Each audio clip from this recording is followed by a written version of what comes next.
안녕하십니까. 자, 이번 강의는 37페이지죠. 3. 권리남용 금지의 원칙입니다.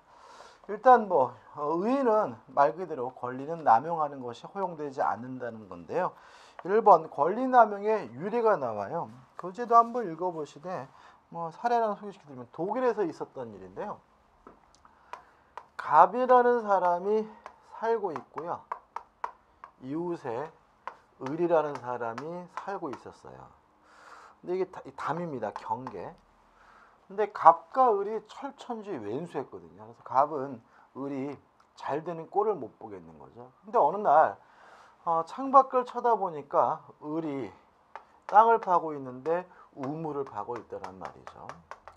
그래서 갑의 입장에서 을이 우물물을 먹는 꼴을 못 보겠어요. 그래서 뭔 짓을 했냐면 실제 사건인데 자기 마당에다가 우물을 팠어요. 몇 개를 팠냐면 100개를 팠습니다. 100개. 그러면 일단 생각해 볼게. 지 마당에다가 우물을 팔든 또는 정화조를 묻든 지 권리 행사니까 소유권 행사니까 권리를 행사하고 있는 거죠. 근데 하나를 판 것이 아니라 100개를 팠다면 말 그대로 지나친 거죠. 지나친 행위가 있는 거죠. 그 다음에 왜 갑이 자기 마당에 우물을 100개를 팠느냐? 물 먹으려고 100개 파는 게 아니죠. 100개를 이빨 파가지고 을의 우물에서 물이 안 나오도록, 다시 말하면 을을 엿먹이려고 가의 의사가 있는 거죠. 이렇게 주관적으로 가의 의사가 있고요. 객관적으로 지나친 행위로 평가된다면 이 권리 행사는 남용이기 때문에 허용되지 않는다. 금지가 된다. 이것이 뭐죠? 권리남용 금지의 원칙의 전부입니다. 유리 한번 보시고요. 2번 권리남용을 성립하기 위한 요건이 나오는데 일단 1번 뭐가 있어야 돼요? 행사할 권리가 존재할 것. 갑에게 뭐가 있습니까? 소유권이 있죠. 그 다음에 2번 권리 행사로 볼 수 있는 행위가 있을 것. 그죠? 우물을 팠다 권리를 행사하고 있죠. 그 다음에 3번 권리 행사자의 이익과 침해되는 상대방의 이익 사이에 불균형이 있을 것.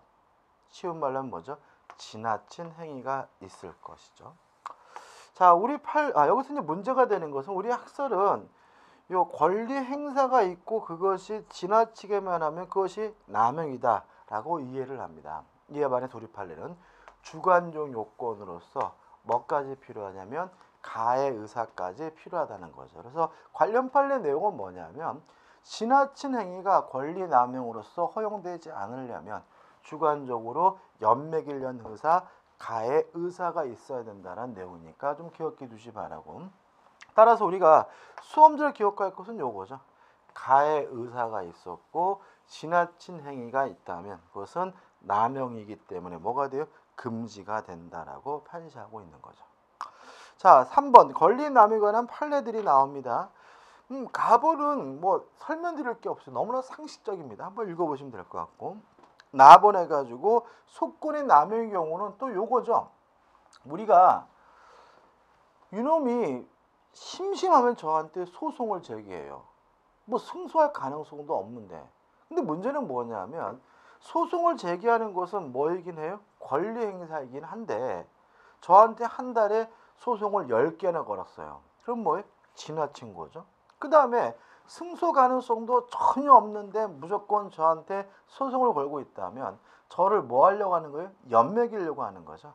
가의 의사가 있는 거죠. 따라서 그러한 소권의 남용도 뭐가 되는 거죠? 권리 남용이기 때문에 허용될 수 없다는 판례입니다. 그죠?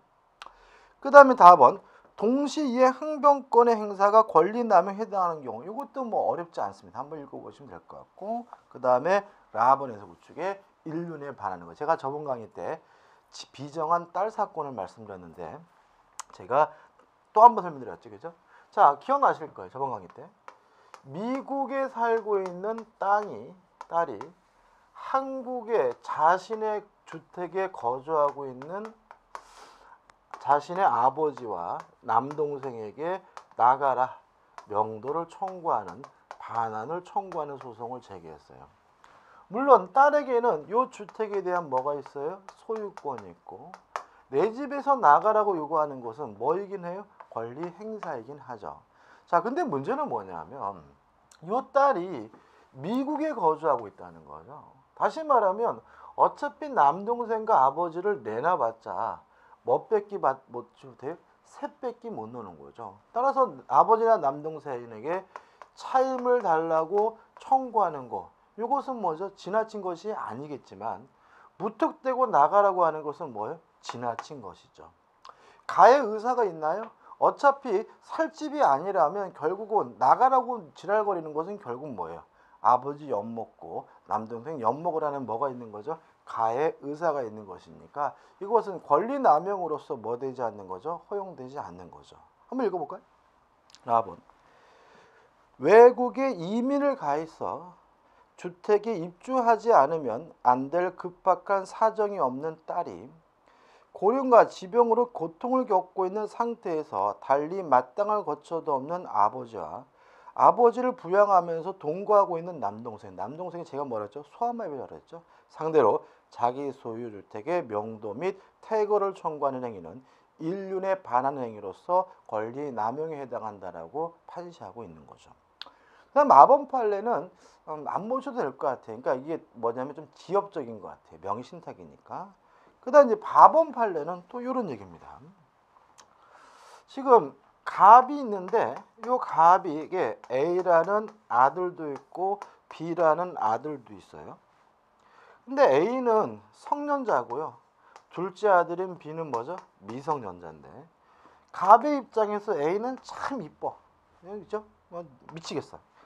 근데 B는 너무 꼴보기 싫어요. 근데 문제는 뭐냐면 B에게 부동산이 있는데 얘가 좀 있으면 뭐가 될 거냐면 성년자가 될 거란 말이죠.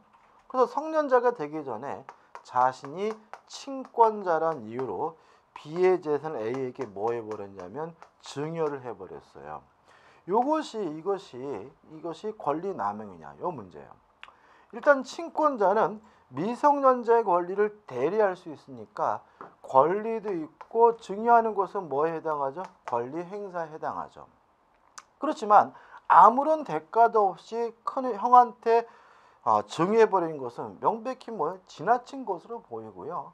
또 이것도 몇 달 안 되면 얘가 먼저 성년자가 될 타임이란 말이죠. 그런데도 불구하고 증여했다는 말은 B에게 뭐죠? 엿먹이려는 뭐가 있다는 거죠? 가해 의사가 있다는 거죠. 따라서 권리남용으로서 허용되지 않는다는 판례입니다. 한번 읽어볼까요? 봐봐. 수개월 후 성년이 될 미성년자 소유의 부동산을 그의 강력한 반대에도 불구하고 친권자가 성년인 장남에게 증여한 행위는 이에 상반 행위는 아니지만 친권의 남용이다.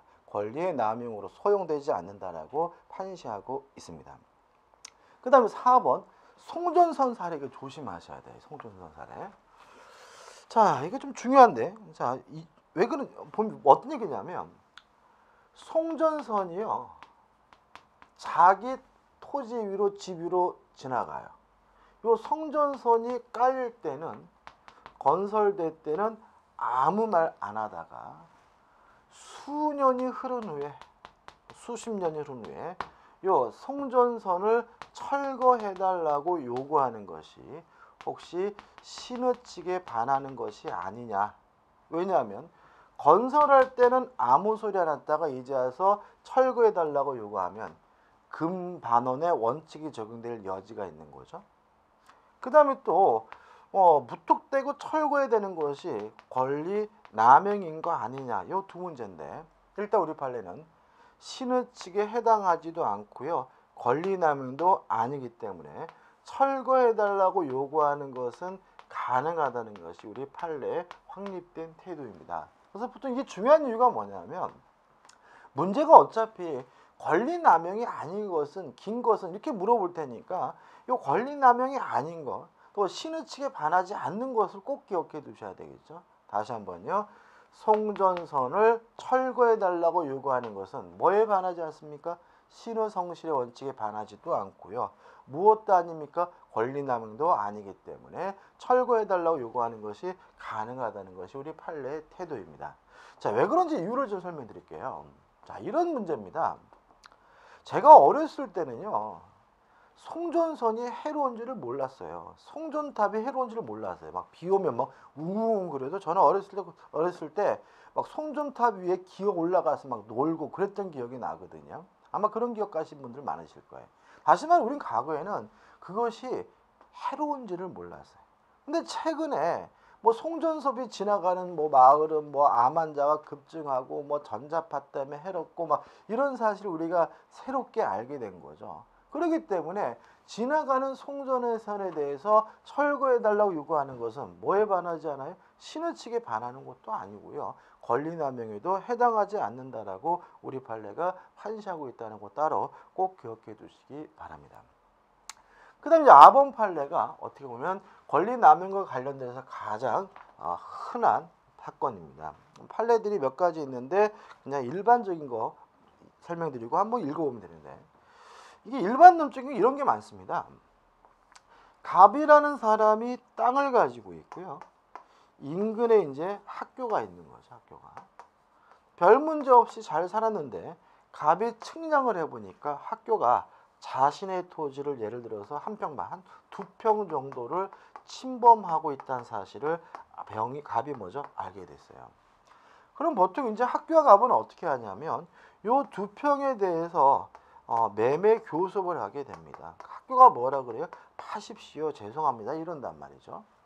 그러면 이제 갑이 그냥 시가대로 팔면 되는데 보통 이런 경우에 20배, 30배, 100배 과다한 요구를 하는 경우가 대단히 많고요. 그래서 학교가 못 사겠다라고 거부하는 경우가 많습니다. 그러니까 갑이 뭐였냐면 요 한 평을, 2평을 돌려달라고 반환을 청구하는 소송을 제기했다 이거죠.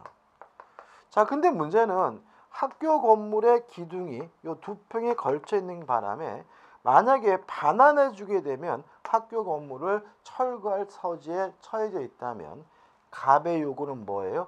지나친 거죠. 그 다음에 또 갑이 실제로 요 2평을 돌려받는 게 목적이냐? 그것도 아닙니다. 왜냐하면 보통 이렇게 반환해달라, 철거해달라고 요구하면서 요 매매 교섭 과정에서 유리한 지위를 차지하기 위해 소송을 제기하는 경우가 일반적이거든요. 다시 한번 말씀드리면 학교 어떻게 해요? 연맥이려고 하는 것이 일반적이니까 이런 것들은 권리남용이기 때문에 허용되지 않는다라는 것이 우리 판례에 또 확보된 뭐죠? 태도이니까 좀 읽어보시고 기억해 두셔야 되겠죠. 넘겨보시면 이제 뭐가 나옵니까? 효과가 나와요. 자, 일단 효과 옆에다가 메모를 좀 하자고요. 이렇게 원칙에서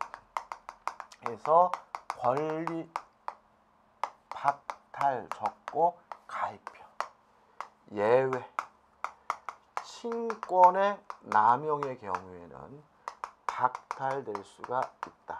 공표 이렇게 주세요. 자, 이게 무슨 말이냐면 권리가 남용됐다 그래서 권리 자체가 뭐 되는 것은 아니에요. 박탈되는 것은 아니에요. 따라서 지금 말씀드린 이러한 사례들에서 이러한 남용이 됐다 그래서 갑의 소유권 자체가 뭐 되는 건 아니에요. 박탈되는 것은 아닌 거죠. 이게 뭐죠? 원칙인 거죠. 다만 친권의 남용의 경우에만 우리 민법이 친권을 박탈할 수 있는 제도를 마련하고 있습니다. 우리 판례 중에서 이런 판례가 있어요. 자기 아들을요 닭장에다 가둬놨어요. 말 안 듣는다고. 그리고 막 때리고요. 밥도 제대로 안 주고 닭사료를 막 먹이고 막 그랬어요. 그러면 그것은 명백히 뭐예요? 친권의 남용이기 때문에 그 부모의 친권은 뭐죠? 검사의 청구에 의하여 박탈되어야 한다는 판례가 있거든요. 그래서 원칙적으로 권리 자체는 박탈되지 않지만 친권의 남용의 경우에는 박탈되는 경우가 있다는 걸 일단 기억해 두시기 바라고요. 그 다음에 1, 2, 3번인데 그럼 어떻게 해결하느냐? 여기부터 한번 해볼까요? 자, 이러한 반환을 청구하는 것이 권리 남용이라 하더라도 갑에게는 여전히 뭐가 있는 거죠? 소유권이 있는 거죠. 그렇지만 반환 청구는 뭐 되지 않아요? 허용되지 않는 거죠. 그럼 어떻게 할 거냐? 갑이 학교 측에다가 사용료를 청구하는 것은 뭐죠? 가능한 거죠. 2평에 대해서. 따라서 학교 측에서 갑에게 임대차 계약을 하자 또는 지상권 설정 계약을 하자 그러면 갑이 거부하지 못하고 청약에 뭐죠? 응해야 한다. 이게 뭐 우리 판례 입장인 거죠. 이 딸 사건도 마찬가지입니다. 반환 청구하지 못하죠. 그럼 뭘요? 차임은 청구할 수가 있는 거잖아요. 따라서 갑과 아버지는 뭘 해야 돼요? 임대차 계약을 하고 계약의 내용에 따라서 뭐죠? 차임을 달라고 청구하는 것은 뭐죠? 가능하다. 이렇게 되는 거죠. 그래서 1번 보시면 건물이 뭐 되잖아요? 철거당하지는 않습니다. 2번 그러나 소유권 자체는 뭐예요? 박탈되지는 않고요. 따라서 손해배상도 청구할 수 있고 부당이득 반환도 어떻게 해요? 사용료에 대해서 뭐 할 수 있는 거예요? 청구할 수가 있는 거고요. 그러면 3번 어떻게 할 것이냐? 이제 갑과 을은 임대차 계약이나 지상권 설정 계약을 통해서 사용 수익 관계를 설정하면 되는 것이다. 이것이 우리 판례 태도라는 것까지 정확하게 이해해 두시기 바랍니다. 자, 이제 41페이지 오시면 이제 뭐가 나옵니까? 권리의 주체가 나오고 있습니다. 일단 권리의 주체 가지고 제1절 자연인 해가지고 뭐가 나옵니까? 권리 능력이라는 말이 나오는데 여기서 이제 들어가기 전에 먼저 우리가 사전적으로 용어를 하나 좀 정리해 보도록 하겠습니다. 뒤에서 책에 나오고요. 나오니까 굳이 이 부분은 필기할 필요는 없는데 자, 일단 권리 능력이라는 말이 뭐냐? 권리를 보유할 수 있는 능력, 이렇게 좀 기억하시기 바랍니다. 다시 말하면 권리를 가질 수 있는 능력을 우리가 권리 능력이라고 하는데 권리 능력은 자연인과 법인에게 인정이 됩니다. 따라서 자연인과 법인만이 권리를 가질 수 있고요. 그 이외의 존재들은 법적으로 권리를 가질 수 없음을 주의하시기 바랍니다.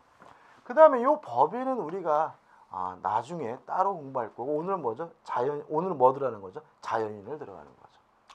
자, 근데 자연인을 보면은 또 뭘 알아야 되냐면 의사 능력이라는 말을 알아야 합니다. 의사 능력이라는 말 뜻은요. 이렇게 기억하시면 돼요. 의사를 결정할 수 있는 능력. 다시 말하면 스스로 의사를 결정할 수 있는 능력을 의사 능력이라고 하고요. 이러한 의사 능력이 결여된 사람을 우리가 의사 무능력자라고 하고요. 의사 무능력자가 법률행위라면 뭐가 되냐면 무효가 됩니다. 자, 그러면 누가 의사 무능력자냐 생각을 해봐야 되는데 첫째, 수면 중인 자, 자빠져 자고 있는 사람은 의사 무능력자입니다. 자, 이런 얘기죠. 제가 잠을 자고 있어요. 그래도 저는 자연인 사람이니까 저에게 뭐는 인정이 돼요? 권리 능력은 인정이 되겠죠. 다만 자고 있는 제가 스스로 뭐 할 수는 없어요? 의사를 결정할 수는 없으니까 저는 뭐가 되는 거죠? 의사 무능력자가 되는 거죠. 이해되시죠? 그 다음에 두 번째로 젖먹이 어린아이 유아. 얘도 사람이니까 뭐는 있어요? 권리 능력은 있지만 스스로 의사를 결정할 능력이 없다. 의사 무능력자가 되고요. 세 번째, 만취자. 제가요 술을 이빨 처먹었어요. 그러면 막 필름도 끊어주고 막 정신이 없는데 그래도 저는 사람이니까 저에게 뭐는 있는 거죠? 권리 능력은 있는데요. 스스로 의사를 뭐 할 수는 없어요? 결정할 수는 없으니까 뭐가 되는 거죠? 의사 무능력자가 되고요. 그 다음에 뭐 정신병자 이런 사람들도 뭐가 되는 거죠? 의사 무능력자가 되는 거죠. 여기서 이제 문제가 생깁니다.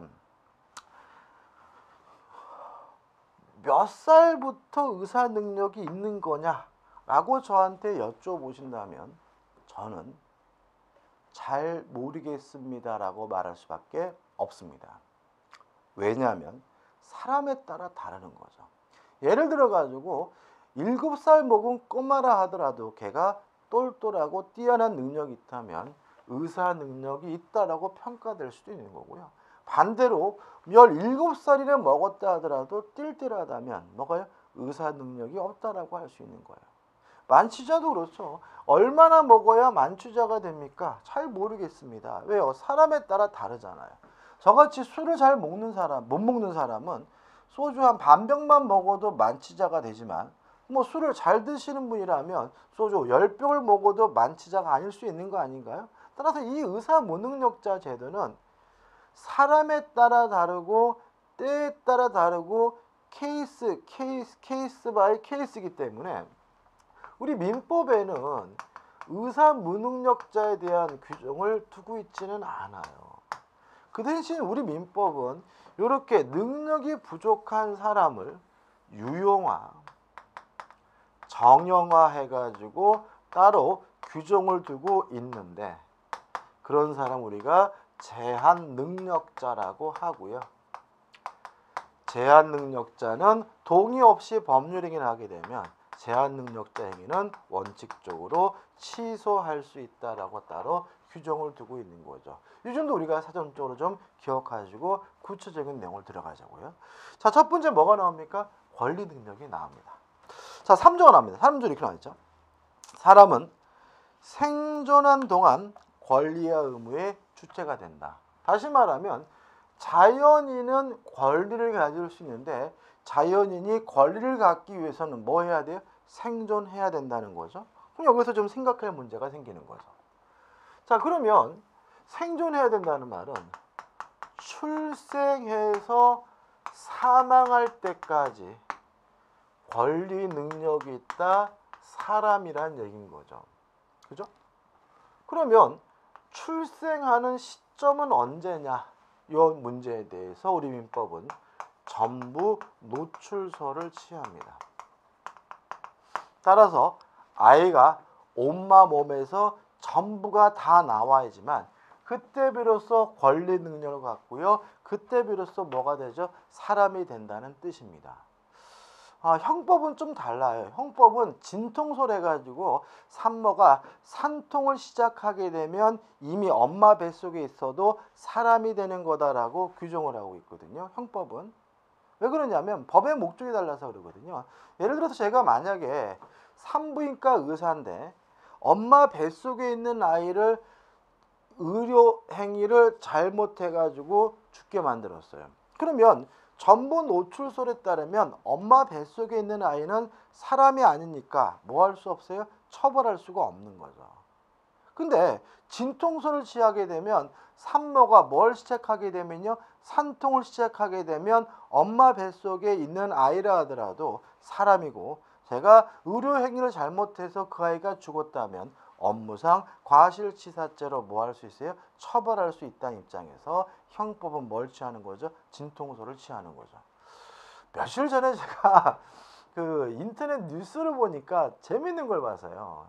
우리나라 아니라 외국 얘기인데 이 양반이 이제 배가 아파서 극심한 고통을 느껴서 병원에 갔더니 의사가 임신이라는 거예요. 그죠? 여기까지 이해되시죠? 그죠? 근데 문제는 너무 엽기적인 건 뭐냐면 임신인데 지금 애가 나오려고 하기 때문에 그 다음 날인가 바로 뭐죠? 애를 출산했다. 이런 말이 나오더라고요. 와, 엽기적이죠. 그죠? 그래가지고 세상에 어떻게 10개월 동안 임신인지도 모르고 사셨던 거고 애가 나오려고 산통을 시작하니까 그때 비로소 뭐죠? 병원 찾아가게 되는 거잖아요. 그러면 만약에 전부 노출설에 따르면 그 아이는 언제 사람이 된 거예요? 그 다음날 출생했을 때고요. 전부 노출됐을 때고. 진통설에 따르면 엄마가 뭐죠? 배가 아프다고 병원 봤을 때 배가 아프기 시작하는 순간 뭐가 되는 거예요? 이미 사람이 되는 거죠. 그죠? 이해할 수가 없죠. 그죠? 그래서 제가 기사를 자세히 봤더니 이해가 되더라고요. 그 여자분이 47이고 남자분이 48이신데 둘이 결혼한 지가 22년이 됐는데 애가 없었대요. 그러니까 불임 부부인 거죠. 그러니까 불임 부부니까 그 여자분이 뚱뚱하신 분도 아니고 이렇게 마른 체형이시더라고요. 근데 배가 부르니까 이제 어떻게 해요? 복부비만. 그러니까 불임 부부니까 그걸 나이가 많으니까 임신했다고는 전혀 생각을 안 하고 이제 복부비만 야, 이 아줌마가 살이 찌는구나라고 생각을 했다는 거죠.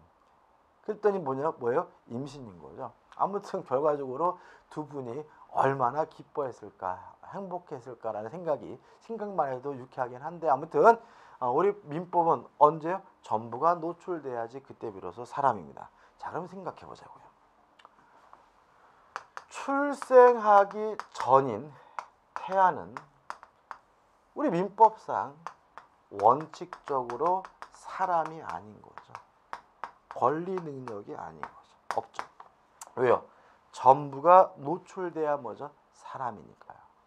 그러면 결국 요 태아는 사람이 아니에요. 그럼 뭐란 얘기예요? 법적으로요.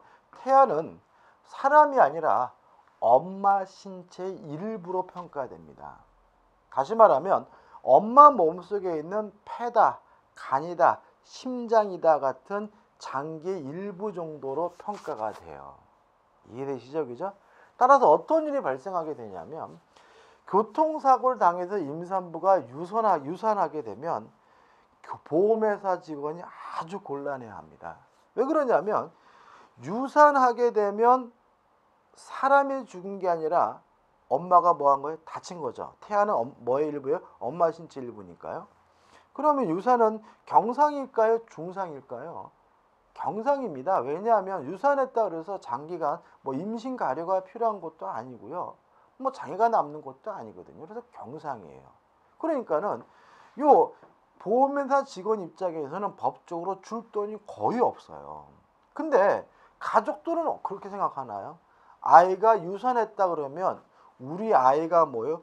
죽었다라고 생각을 하기 때문에 극심하게 막 충돌이 일어나기 때문에 막 보험회사 직원이 아주 힘들어합니다. 아무튼 태아는 원칙적으로 사람이 아닙니다. 권리 능력이 없는 거죠. 자, 그럼 교재 볼게요. 이 태아의 권리 능력에서 1번 태아의 권리 능력에 관한 뭐가 나와요? 입법주의가 나오는데, 자, 우리 민법은 원칙적으로 태아에게 무엇을 인정하지 않아요? 권리 능력을 인정하지 않아요. 다만 예외적으로 몇 가지 사항에 대해서만 권리 능력을 인정하는데, 이렇게 몇 가지 개별적인 사항에 대해서 예외적으로 권리 능력을 인정하는 입법주의를 뭐라 그러냐면 개별적 보호주의라고 하고요. 이게 일반적인 입법주의죠. 또는 태아도 아예 뭐죠? 사람인 것으로 봐서 권리 능력 자체를 인정해주는 입법주의가 일반적 보호주의인데, 물론 우리나라는 개별적 보호주의가 되는 거죠. 그러면 2번. 자, 태아는 원칙적으로 뭐가 없어요? 권리 능력이 없는데, 그러면 예외적으로 태아에게 권리 능력이 인정되는 것은 뭐가 있느냐? 옮겨볼게요. 옮겨보시면 첫째, 태아는 불법행위에 의한 손해배상 청구권에 대해서는 권리 능력을 인정합니다. 다시 말하면 태아도 스스로가 불법행위를 원인으로 뭘 청구할 수 있는 거죠? 손해배상을 청구할 수가 있습니다. 2번, 태아도 상속받을 수가 있습니다. 3번, 태아도 유증을 받는 것이 가능합니다. 유증이라는 것은 유언의 방식으로 하는 증언을 말하고요. 유증은 누구에게도 할 수 있어요? 태아에게도 할 수가 있고요. 조심할 것은 사망을 원인으로 한 사인 증언은 태아에게는 허용되지 않는다는 것이 우리 판례의 입장입니다. 4번, 인지의 대상이 되기도 합니다. 인지란 말이 뭔가요? 자신의 자식임을 인정하는 행위를 우리가 인지라고 합니다. 따라서 아버지는 엄마 몸속에 있는 태아 상태에 있는 아이에 대해서도 내 자식이다 뭐 할 수 있는 거죠? 인지하는 것이 가능한 거죠. 다만 주의하실 것은 태아 스스로가 아버지에게 인지해달라고 뭐 할 수는 없어요? 청구할 수 없음은 주의하시기 바랍니다. 됐죠? 자, 그러면 요 네 가지는 반드시 뭐 하셔야 되겠어요? 숙지하셔야 되겠죠. 일단 기억해 두시고. 그 다음에 3번. 태아의 법적 주의해가지고 정지 조건설이 나오고요. 우측에 보시면 이제 2번에서 뭐가 나옵니까? 해제 조건설이 나오거든요. 자, 일단 우리가 공부할 때 학설 자체는 중요하지는 않습니다. 다만 몇 가지 경우에는 학설도 기억을 해 두셔야 되는데 이 부분은 학설도 함께 기억해 두시고 판례만 기억하면 안 되는 부분이라서 학설도 기억해 두셔야 돼요. 좀 의의를 설명드릴게요. 우리가 정지 조건이나 해제 조건에 대해서 뒤에서 우리가 자세하게 개념을 구체적으로 배울 거예요. 그래서 오늘은 간단하게 말씀드리면 정지 조건이라는 게 뭐냐면요. 조건이 성취가 됨으로써 효과가 생기는 것을 정지 조건이라고 합니다. 정지 조건이 뭐라고요? 조건이 성취가 됨으로써 효과가 생기는 게 뭐예요? 정지 조건이에요. 따라서 정지 조건이란 현재, 지금은 아직 효과가 없지만 미래에 조건이 성취가 돼야 그때 비로소 효과가 생기는 것을 우리가 뭐죠? 정지 조건이라고 하는 거죠. 예를 들어서 열심히 공부해라. 너가 주택관리사 시험에 합격을 하면 내가 너한테 자동차 한 대 사주겠다라고 얘기를 했어요. 그러면 자동차를 지금 사주겠다는 얘기는 아니죠. 따라서 이 증여계약은 현재는 아직 뭐가 없는 거예요? 효과가 없는 거예요. 다만 미래에 뭐 하게 되면요, 합격하게 되면 이제 약속대로 자동차 달라고 요구할 수 있는 거죠. 다시 말하면 합격하게 되면 증여계약의 효과가 생기는 것이니까 이게 뭐가 되는 거죠? 정지 조건이 되는 거죠. 그 다음에 해제 조건. 해제 조건은요, 조건이 성취가 됨으로써 효과가 없어지는 게 해제 조건이거든요. 따라서 해제 조건이란 현재 이미 효과가 있다는 얘기죠. 다만 미래 조건이 성취가 되면 그때 비로소 효과가 없어질지도 모르는 걸 우리가 뭐죠? 해제 조건이라고 하고요. 예를 들면 자동차를 주는데, 야, 내가 너한테 자동차를 주는데 열심히 공부해야 돼. 너 혹시라도 주택관리사 시험에 불합격하면 그때는 요 자동차 반환해야 돼 라고 계약했다면 지금 당장 자동차를 뭐 하겠다는 거예요? 주겠다는 얘기죠. 다만 불합격하게 되면 조건이 성취가 되면 증여계약의 효과가 어떻게 해요? 없어지니까 그때는 뭘 해줘야 돼요? 자동차를 돌려줘야 되니까 이런 걸 우리가 뭐라는 거죠? 해제 조건이라고 하는 거죠. 어렵나요? 뭐 자세히 우리가 나중에 하기로 하고 잊지 말 것은 정지 조건이란 조건이 성취돼야지만 효과가 생기는 것이니까 현재 지금은 뭐가요? 효과가 없는 게 뭐예요? 정지 조건이고요. 해제 조건이란 조건이 성취가 되면 효과가 없어지는 것이니까 현재 이미 효과가 있는 것이 뭐죠? 해제 조건이라는 거 꼭 기억해 두시기 바라겠죠? 그럼 접해보자고요. 자, 태아의 법적 지위에 대해서 정지 조건설이란 뭘 말하냐면 태아 상태에서는 아직 권리 능력이 없다라는 거죠. 요 네 가지에 대해서도. 다만 이 아이가 출생하게 되면 그때 비로소 권리 능력을 갖게 되는 것이다 라고 이해한다면 이걸 우리가 뭐죠? 정지 조건설이라고 하는 거고요. 이에 반해서 해제 조건설이란 태아 상태에서도 엄마 뱃속에서도 뭐가 있다는 얘기예요? 권리 능력이 이미 있다는 거죠. 다만 이 아이가 출생하지 못한다면 사산하게 된다면 있던 권리 능력이 없어져 버리는 거다. 이걸 우리가 뭐죠? 해제 조건설이라고 하고요. 우리 판례는요, 정지 조건설을 취합니다. 우리 학설은요, 해제 조건설을 취하고 있습니다. 무슨 말인지 이해되시죠? 그죠? 근데 이게 뭔 의미가 있느냐? 이게 중요해요. 이거 생각해 봐야 되는데 이 뭔 의미가 있는지를 이해하기 위해서 상속의 1순위 정도는 좀 기억해 두시기 바래요. 상속에 있어서 1순위는요, 어떻게 되냐면 배우자와 직계 비속해 가지고 자식이 1순위입니다. 자식. 근데 만약에 자식이 없다면 또는요, 배우자와 직계 존속해 가지고 부모가 1순위입니다. 그래서 이렇게 되는 거죠. 아들이 죽었어요. 근데 아들에게 배우자도 있고 자식이 있으면 부모는 한 푼도 상속 못 받는 거예요. 근데 만약에 아들이 결혼을 했는데 자식이 없으면 며느리하고 부모가 뭐죠? 공동으로 함께 상속을 받게 된다. 이런 취지고요. 여기서 이제 의미가 있는 거죠. 한번 생각해 보세요. 자, 갑과 을이 부부인데요. 갑에게 병이라는 부모가 있는 상태예요. 부모가. 근데 갑에게는 자식이 없고 A라는 뭐가 있냐면 태아가 있는 상태인데 요 갑이 가슴 아프게도 돌아가셨어요. 이랬을 때 갑의 재산은 어떻게 되느냐? 정지 조건설에 따르면 출생해야 비로소 권리 능력이 있으니까 갑이 죽을 당시에 뭐가 없는 거예요? 자식이 없는 거예요. 따라서 을과 병이 공동으로 상속을 일단 받는 것으로 이해하게 되고요. 해제 조건설에 따르면 태아 상태에서도 뭐가 있는 거죠? 권리 능력이 있는 것이니까 갑이 죽을 당시에 뭐가 있는 거예요? 자식이 있는 거니까 을과 A가 공동으로 상속받고요. 병은 한 푼도 못 받게 된다. 이게 뭐죠? 해제 조건설인 거죠.